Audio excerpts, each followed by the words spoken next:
Hello viewers. இந்த உலகத்துல பல புதுசான வித்தியாசமான உபயோகமான கண்டுபிடிப்புகள் இருக்குது. அப்படி ரொம்பவுமே புதுமையா இருக்கக்கூடிய 6 விதமான கண்டுபிடிப்புகளை பத்தி தான் இந்த வீடியோல ஃபுல்லா பார்க்க போறோம். ஸோ இந்த வீடியோ பிடிச்சிருந்தா லைக் பண்ணிக்கோங்க. மறக்காம நம்ம ஹவ்விஸ் சேனலை சப்ஸ்கிரைப் பண்ணி சப்போர்ட் பண்ணுங்க. Number 1, flying car. ரீசெண்டாக சைனாவில் ரோடுக்கு மேலே 1.3 இன்ச்சஸ் உயரத்தில் மிதந்துக்கிட்டே போகிற காரை டெஸ்ட் பண்ணாங்க. அண்ட் ரொம்பவுமே ஸ்ட்ராங்கான மேக்னெட்டிக் பவர்னால இந்த கார் ரோடுக்கு மேலே மிதந்துக்கிட்டே போகுது அப்படின்னு சொல்லப்படுது. ஆனால் இதுக்கும் இப்போ அடுத்த கட்டமாக கலிஃபோர்னியாவில் இருக்கிற ஆய்வாளர்கள் ஆல்ஃப் மாடல் ஏ அப்படிங்கிற இந்த பறக்கிற காரை உருவாக்கியிருக்காங்க. இந்த கார் தரையிலையும் ஓடுது, தேவைப்பட்டா கூட பறக்கவும் செய்யுதுங்க. டிராஃபிக்கான ரோட்ல டக்குன்னு பறந்தே அந்த ரோடை கிராஸ் பண்ணிடலாமா. இப்போ வரைக்கும் இந்த கார் டெஸ்டிங் ஸ்டேஜில் தான் இருக்குது. ஆனால் கூடிய சீக்கிரமே இதை வெளியில் விட போகிறாங்க அப்படின்னும் பேச்சுக்கள் அடிப்படுது. Number 2, projector cooking. இனி ஃபியூச்சரில் ஹோட்டல்ஸ்ல எல்லாம் இந்த மாதிரியான ப்ரொஜெக்டர் குக்கிங் மெத்தட் தான் வரப்போகுது. நம்ம ஃபுட்டை ஆர்டர் பண்ண அப்புறமா டேபிளில் வெயிட் பண்ணிட்டு இருப்போம் இல்லையா, அப்போ அந்த சமயத்தில் அந்த ஃபுட்டை எப்படி சமைக்கிறாங்க, அதில் என்னென்ன மாதிரியான இன்க்ரீடியன்ஸ் எல்லாம் சேர்க்குறாங்கன்னு எல்லா விஷயத்தையுமே நம்மளால் பார்க்க முடியுமா. இனி நம்ம டேபிளில் இருந்தே இதை பார்க்கறதுக்கு பேர் தான் ப்ரொஜெக்டர் குக்கிங். ஒரு குட்டி செஃப் நம்ம ஆர்டர் பண்ணின உணவை நம்ம டேபிளுக்கே சமைச்சு காட்டுவார். ஸோ இதை பார்த்துட்டே ஃபுட் வர வரைக்கும் ஈஸியாக பொழுதுபோக்கிக்கலாமா நாம. அதே நேரம் நம்ம ஆர்டர் பண்ணின உணவில் என்னென்ன மாதிரியான சேர்க்கையெல்லாம் சேர்த்துருக்காங்க அப்படின்னும் பார்த்துக்கலாமா. ஸோ இது ஒரு மாதிரி நல்ல ஐடியாவாக இருக்குல்ல. Number 3, aerial ignition. வெயில் காலங்களில் நடக்கக்கூடிய ஒரு கொடிய விஷயம் பார்த்தீங்கன்னா காட்டுத்தீ. இயற்கை தன்னை தானே அழிச்சுக்கிற மாதிரியான விஷயம் தான் இது. ஸோ இந்த காட்டுத்தீயை அணைக்கிறதுக்காக பார்த்தீங்கன்னா மனுஷங்க தான் ரிஸ்க் எடுத்து காட்டுக்குள்ளே போய் தீயை அணைப்பாங்க. ஆனால் இனி இந்த வேலையை ஏரியல் இக்னிஷன் ட்ரோனே பார்த்துக்குமா. இந்த பால்குள்ளே பார்த்தீங்கன்னா எத்திலின் கிளிக்கால், ஆன்டிஃப்ரிஸ் போன்ற கெமிக்கல்கள் இருக்குது. ஒரு ட்ரோனில் 100 பால்கள் வரைக்கும் கொண்டு போக முடியும். ஸோ இனி காட்டுத்தீயை அணைக்கிற வேலையை இது பார்த்துக்கும். அதே மாதிரி பார்த்தீங்கன்னா மலை மேலே ஏறி போய் மூலிகைகளை பொறிக்கிற வேலையும் மனிதர்கள் தான் எடுத்துட்டு இருக்காங்க. ரொம்பவே ரிஸ்க் எடுத்து கஷ்டப்பட்டு இந்த வேலையை செஞ்சுட்டு வராங்க. அப்படி அவ்வளோ கஷ்டப்பட்டு அந்த மலை மேலே ஏறி போயும் கூட மூலிகை அங்கே இல்லை அப்படின்னா வெறும் கையோட தான் கண்டிப்பாக திரும்பி வந்தாகணும். ஸோ இனி இந்த கவலை இல்லை. இந்த வேலையையும் பார்த்தீங்கன்னா இனிமேல் இந்த ட்ரோனே பார்த்துக்குமா.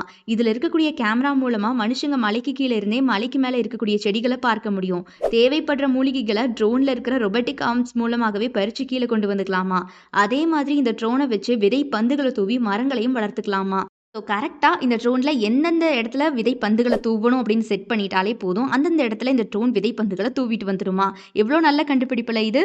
Number 4, affair 2.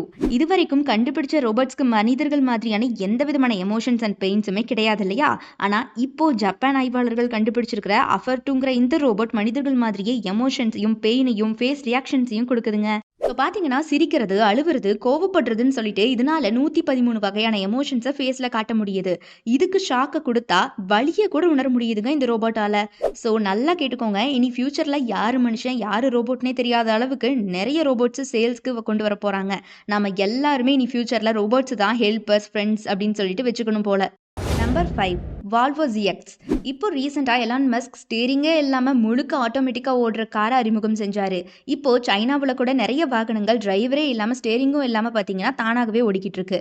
இப்போ இதனுடைய அடுத்த கட்டமாக வால்வோ நிறுவனம் இந்த பெரிய லோடர் வண்டியவே ஸ்டேரிங்கே இல்லாமல் அறிமுகப்படுத்தியிருக்காங்க. இந்த வண்டியோட வெயிட்டை பார்த்தீங்கன்னா 5 டன் அப்படின்னு சொல்லப்படுது. இதில் கேபினும் இல்லை, ஸ்டேரிங்கும் இல்லைங்க. எந்த மாதிரி வடிவமைச்சிருக்காங்க பாருங்க இந்த வண்டியை. இவ்வளோ பெரிய வண்டியை நம்ம டாய் மாதிரியே ஒரு ஜாய்ஸ்டிக்கை வச்சு கண்ட்ரோல் பண்ணிக்கலாமா.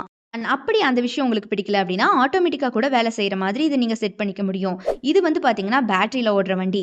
இந்த வண்டிக்கு முன்னாடி மனிதர்கள் யாராவது வந்தால் இந்த வண்டி தானாகவே நின்றுடுமா. ஸோ பார்த்தீங்கன்னா ஃபியூச்சரில் பல கடினமான வேலைகளை கூட இந்த மாதிரி ஆட்டோமேட்டிக்கான வாகனங்களை தான் வச்சு செய்ய போகிறாங்க.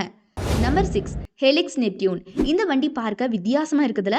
இது ஒரு தனித்துவமான வண்டி அப்படின்னு சொல்லலாம். ஏன்னா ரொம்பவே சூப்பரான வேலையை செய்யுதுங்க இந்த வண்டி. பொதுவாக கெமிக்கல் கலந்த தண்ணிக்குள்ளே மனுஷங்க தான் ரிஸ்க் எடுத்து போய் அந்த தண்ணியை டெஸ்ட் பண்ணுவாங்க. ஆனால் இனிமேல் இந்த வண்டியை தண்ணீரையும் தண்ணிக்கடியில் இருக்கக்கூடிய மண்ணையும் ஈஸியாக டெஸ்ட் பண்ணி நம்மக்கிட்ட சொல்லிடும். அதுலேயும் பாருங்கள், விவசாயம் பண்ணுறவங்க, மீன் வளர்க்குறவங்க எல்லாருக்குமே இந்த வண்டி ஒரு வரப்பிரசாதம் அப்படின்னு சொல்லலாம். பிகாஸ் அவங்களுக்கு இந்த வண்டி ரொம்பவே யூஸ்ஃபுல்லாக இருக்கும். ஏன் அப்படின்னா இது தண்ணீரையும் நிலத்தையும் நல்லா இருக்கா அப்படின்னு சொல்லிட்டு செக் பண்ணி சொல்கிறதோட மட்டும் இல்லாமல் நிறைய வேலைகளை பார்க்குது. என்னென்ன வேலை அப்படின்னா விதைகளை போடுறது, தண்ணீருக்குள்ள உணவுகளை போடுறது, செடிகளை நடுறது அப்படின்னு சொல்லிட்டு இந்த வண்டி பார்த்தீங்கன்னா எக்கச்சக்கமான பல வேலைகளை பார்த்துக்கிட்டு இருக்கு. ஸோ இந்த வண்டி கண்டிப்பாக விவசாயிகளுக்கு ஒரு பிக் ட்ரீட் அப்படின்னு சொல்லலாம். அண்ட் கண்டிப்பாக ஃப்யூச்சரில் பார்த்தீங்கன்னா அக்ரிகல்ச்சருக்கு இந்த வண்டியால் நிறைய விதமான உதவிகள் கிடைக்கும் அப்படின்னு நம்பலாம். ஸோ ஓகே கைஸ், இந்த வீடியோவில் நிறைய புது விதமான கண்டுபிடிப்புகளை பற்றி பார்த்தோம் இல்லையா? அந்த 6 விதமான கண்டுபிடிப்புகளில் உங்களுக்கு எது ரொம்ப பிடிச்சது, இதுதான் எனக்கு ரொம்பவே சுவாரஸ்யமான கண்டுபிடிப்புன்னு தோணுதுன்னு எதை நினைக்கிறீங்களோ அதை மறக்காம கமெண்ட் பாக்ஸில் கமெண்ட் பண்ணிவிடுங்க. இந்த வீடியோ பிடிச்சிருந்தா லைக் பண்ணிக்கோங்க. மறக்காம நம்ம ஹவ்விசி சேனலை சப்ஸ்கிரைப் பண்ணி சப்போர்ட் பண்ணுங்கள்.